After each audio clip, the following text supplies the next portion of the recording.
Hello everyone, welcome to competitive exams tech prep. मेरा नाम पुष्पांजलि है और आज की इस वीडियो में मैं आपके साथ डिस्कस करने जा रही हूँ एजाक्स का इंट्रोडक्शन। इसकी हम बात करेंगे web development using PHP subject के अंदर। बहुत इंपॉर्टेंट वीडियो है आपके एग्जाम पॉइंट ऑफ व्यू से। एजाक्स का इंट्रोडक्शन हम ऑलरेडी एडवांस जावा में डिस्कस कर चुके हैं, बट यहाँ पे हम पीएचपी के पर्सपेक्टिव से एजाक्स का इंट्रोडक्शन देखने वाले हैं। तो फ्रेंड्स, अभी तक आप मेरे चैनल पे जुड़े नहीं हैं तो जुड़ जाइए, कर लीजिए चैनल को सब्सक्राइब और बेल बटन को प्रेस कर दीजिए, जिससे आने वाली वीडियोस की नोटिफिकेशन आपको मिलती रहे और ऐसी यूजफुल वीडियोस आप देख पाएं। आप मुझे टेलीग्राम पे ही फॉलो कर सकते हैं, जहाँ पे मैं नोट्स प्रोवाइड करती हूँ। अगर आपने अभी तक ज्वाइन नहीं किया है तो आप टेलीग्राम को ज्वाइन कर सकते हैं, लिंक डिस्क्रिप्शन बॉक्स में दिया हुआ है। तो चलिए स्टार्ट करते हैं हम अपने टॉपिक को, जो है एजाक्स का इंट्रोडक्शन। तो बात करते हैं एजाक्स पे, एजाक्स क्या होता है और पीएचपी में इसका क्या यूज है, इसको हम देखेंगे। तो एजाक्स क्या होता है, सबसे पहले इसका फुल फॉर्म हम जान लेते हैं। एजाक्स का फुल फॉर्म होता है asynchronous JavaScript and XML. Asynchronous JavaScript and XML इसका फुल फॉर्म है।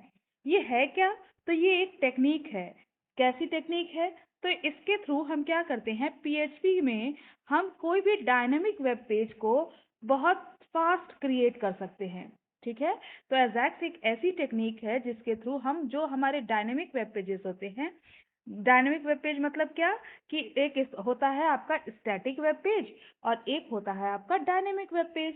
स्टैटिक वेब पेज में आप चेंजेस जो है सिर्फ जब प्रोग्राम कर रहे होते हैं तभी आप कर सकते हैं। रन टाइम पे आप उसमें चेंजेस नहीं कर सकते हैं, तो वो होता है आपका स्टैटिक। यानी स्टैटिक मतलब क्या कि उसमें रन टाइम पे आप चेंजेस नहीं कर पाएंगे। और डायनेमिक वेब पेजेस क्या होती हैं, वो वेब पेजेस जिसमें हम रन टाइम पे, यानी जब आपका वेब पेज पे आप काम कर रहे होते हैं, रन टाइम पे आप उसमें चेंजेस कर पा रहे हैं, तो वो आपके कैसे वेब पेजेस कहलाते हैं, डायनेमिक वेब पेजेस कहलाते हैं। तो जो एजाक्स टेक्निक है, ये हमारा डायनेमिक वेब पेजेस को, जो कि आपके रन टाइम में जिसमें हम चेंजेस कर सकते हैं, ऐसे वेब पेजेस को फास्टली क्रिएट करने के लिए यूज किया जाता है। तो एजाक्स एक ऐसी टेक्निक है जो कि डायनेमिक वेब पेज को फास्ट क्रिएट करने के लिए यूज हम कर सकते हैं।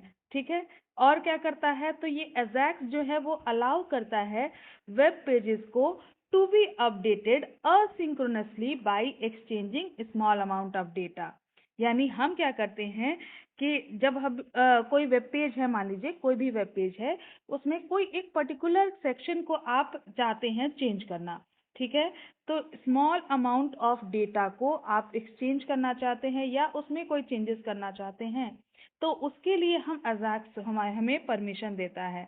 तो अजाक्स क्या परमिशन देता है कि ये इसमें हम क्या करते हैं कि जो वेब पेज है उसका कोई भी एक पार्ट आप अगर अपडेट करना चाहते हैं, तो बिना पेज को रीलोड किए, आप पूरे के पूरे पेज को बिना रीलोड किए आप उस पर्टिकुलर सेक्शन को चेंज कर सकते हैं। ठीक है, फिर से एक बार समझ लीजिए, अगर एक ये मान लीजिए आपका डायनेमिक वेब पेज है, इसमें आपका जो आपका मान लीजिए ये पर्टिकुलर सेक्शन आपको चेंज करना है। ठीक है, तो बिना पेज को रीलोड किए आप इसको क्या कर सकते हैं, चेंज कर सकते हैं।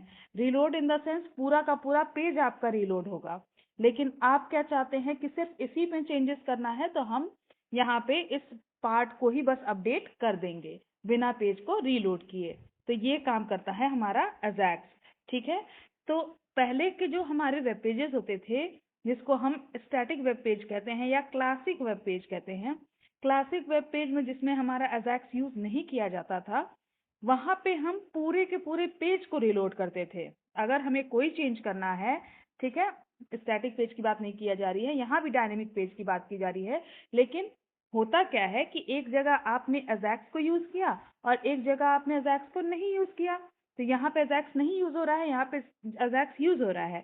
तो क्या होगा कि ये आपका क्लासिक वेब पेज है जिसमें आपका अजैक्स यूज नहीं हो रहा था, पुराना वेब पेज है जो आपके डायनेमिक वेब पेजेस तो थे लेकिन इसमें अजैक्स का यूज नहीं किया गया। ठीक है, तो यहाँ पे हम क्या करते थे, जब भी हमें चेंजेस करना होगा इन डायनेमिक वेब पेज के अंदर, तो पूरा का पूरा पेज को हमको रिलोड करना पड़ेगा। लेकिन यहाँ पे क्या होता है, अजैक्स जहाँ पे यूज कर रहे हैं डायनेमिक वेब पेज में, वहां पे हमें सिर्फ एक पर्टिकुलर सेक्शन को अपडेट करना होगा अगर कोई चेंजेस करनी है तो। ठीक है, आप समझ पा रहे हैं। तो इस तरह से हम इसको अजैक्स को यूज़ करते हैं। तो अजैक्स जहाँ नहीं यूज़ करेंगे वहाँ पे हमें पूरे पेज को रीलोड करना पड़ेगा, और जहाँ अजैक्स को यूज़ करेंगे वहाँ पे जहाँ पे हमें चेंजेस करनी है वेब पेज के अंदर सिर्फ उस पर्टिकुलर सेक्शन को अपडेट कर देंगे। ठीक है। अब इसमें कुछ हमें अजैक्स के अंदर कुछ कॉम्बिनेशंस यूज़ करने होते हैं, कुछ चीज़ें यूज़ करनी होती हैं। क्या क्या यूज़ करना होता है ये देखते हैं। तो जो चीज़ें हम यूज़ करते हैं अजैक्स के अंदर वो होती है सबसे पहले तो XML HTTP रिक्वेस्ट ऑब्जेक्ट। अब ये जो आपका XML HTTP रिक्वेस्ट ऑब्जेक्ट है ये क्या करता है, ये हमारे सर्वर से डेटा को असिंक्रोनसली एक्सचेंज करता है। ठीक है। एक होता है सिंक्रोनस वे में, ठीक है, एक होता है असिंक्रोनसली। तो ये क्या करेगा, सर्वर से डेटा को असिंक्रोनसली एक्सचेंज करेगा XML HTTP रिक्वेस्ट ऑब्जेक्ट। दूसरी चीज होती है आपकी जावास्क्रिप्ट या फिर डॉम यानी डॉक्यूमेंट ऑब्जेक्ट मॉडल। तो जावास्क्रिप्ट या फिर डॉम का क्या रोल होता है, ये क्या करता है, डिस्प्ले करता है इंफॉर्मेशन को या इंटरैक्ट करता है इंफॉर्मेशन से। ठीक है। जावास्क्रिप्ट के थ्रू क्या करते हैं आप, उस कंटेंट को जो चेंज हुआ है उसको आप डिस्प्ले करा पाएंगे। ठीक है। CSS क्या यूज किया जाएगा, CSS का यूज होगा वेब पेज के अंदर डेटा को स्टाइल करने के लिए। डेटा में आप डिफरेंट डिफरेंट स्टाइलिंग करना चाहते हैं तो उसके लिए हम CSS का यूज करेंगे। उसके बाद हम यूज करेंगे XML का। XML क्या करेगा, ये हमारा डेटा को ट्रांसफर करने के लिए यूज किया जाएगा। ठीक है। तो ये आपका फॉर्मेट की तरह भी यूज किया जा सकता है या फिर डेटा को ट्रांसफर करने के लिए XML का यूज हम कर सकते हैं। ठीक है। तो ये चारों चीजें हम यूज करते हैं अजैक्स में। एक तो आपका XML HTTP रिक्वेस्ट ऑब्जेक्ट जो कि आपका क्या करेगा, सर्वर से डेटा को एक्सचेंज करेगा। जावास्क्रिप्ट का यूज करेंगे जो हमारे इंफॉर्मेशन को डिस्प्ले कराएगा, और CSS हमारा डेटा की स्टाइलिंग करेगा, और XML क्या करेगा, डेटा को ट्रांसफर करेगा। ठीक है। ये चारों चीजें हम अजैक्स के साथ यूज करेंगे, तभी हमारा जो है डायनेमिक वेब पेज पे हम कंटेंट को चेंज कर पाएंगे, एक पर्टिकुलर पार्ट को चेंज कर पाएंगे। ठीक है। अब इसका सबसे अच्छा एग्जाम्पल मैंने यहाँ पे लिया हुआ है, आप देख सकते हैं। जैसे हम गूगल पे क्या करते हैं, कोई चीज हमने सर्च करी, ठीक है, यहाँ पे देखिए मैंने सर्च करा है PHP। तो PHP जो हमने सर्च करा है तो यहाँ पे आप देख सकते हैं इससे रिलेटेड हमें कंटेंट आ रहे हैं हमारे पास। ठीक है। ये जो सजेशंस आ रहे हैं ये आपका क्या पेज को रीलोड किया गया है तब आया है, नहीं, आपका पेज को बिना रीलोड किए ये सारे सजेशंस, ये सारे रिजल्ट्स आपको दिख रहे हैं। ठीक है। तो ये जो अपडेशन दिख रहा है ये आपका क्या है, अजैक्स के यूज से हम कर पा रहे हैं। ठीक है। और एक एग्जांपल देखते हैं कि कौन सा एग्जांपल होगा। ये आपका है लॉगिन फॉर्म। ठीक है। कोई लॉगिन फॉर्म हमने बनाया, इसमें हमने एक सेक्शन दिया ईमेल का और एक सेक्शन दिया पासवर्ड का। ठीक है। तो ईमेल में हमने अपना कोई ईमेल डाल दिया, ठीक है, और एक पासवर्ड डाल दिया। अब हम लॉगिन कर रहे हैं, तो मान लीजिए हमने पहले रजिस्टर करा ही नहीं इस ईमेल को, तो हमारा मैसेज आना चाहिए क्या, your email is not exist. तो ये हमने जब हमने लॉगिन बटन पे क्लिक किया तो बिना पेज को रीलोड किए आपको ये मैसेज प्रिंट कर दे रहा है कि your email is not exist. तो ये जो आपका बिना पेज को रीलोड किए ये जो अपडेशन हो रहा है ये अजैक्स के थ्रू हो रहा है। तो अजैक्स क्या करता है, जब भी आप सबमिट पे प्रेस करेंगे, सबमिट बटन पे प्रेस करेंगे, तो जावा स्क्रिप्ट क्या करेगा, एक रिक्वेस्ट करेगा सर्वर को।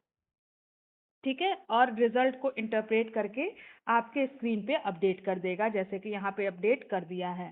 ठीक है। तो यानी यूजर जो है उसको पता ही नहीं चलेगा कि कुछ भी सर्वर को ट्रांसमिट किया गया है यहाँ से, इस तरह से लगेगा। ठीक है। क्योंकि यूजर ने ईमेल भरा, यूजर ने पासवर्ड भरा और देन सबमिट पे लॉगिन पे क्लिक कर दिया। जब लॉगिन पे क्लिक किया, लॉगिन पे क्लिक करते ही ये डेटा चला गया सर्वर पे। सर्वर पे जाके वहां से रिजल्ट को इंटरप्रेट करके फिर से वापस से स्क्रीन पे अपडेट कर दिया। तो ये सारा प्रोसेस हुआ, लेकिन आपके अपडेट करने के बाद ये जो मैसेज आया है ये तुरंत आ गया।